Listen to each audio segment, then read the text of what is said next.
Hello everyone, welcome to Touch to Click.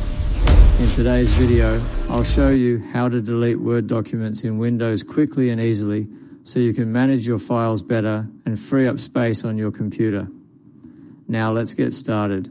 Step 1. Click on the Start menu located at the bottom left corner of your screen and open Windows File Explorer. File Explorer is the place where all your files and folders are stored and organized. It helps you access documents, pictures, downloads, and more in one place. Step 2. Once File Explorer is open, locate the Word document you want to delete by scrolling through your folders or using the search bar at the top right. The search bar is useful if you remember the file name, as it quickly finds the document for you.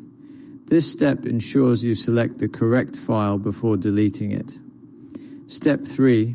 Click once on the Word document to select it.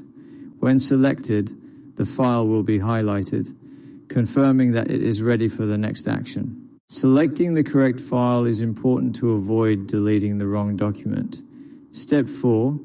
After selecting the file, right-click on it and choose Delete from the menu, or simply press the Delete key on your keyboard. This action moves the file to the recycle bin, where it stays temporarily until permanently removed. Deleting unnecessary files helps keep your system organized and clutter-free.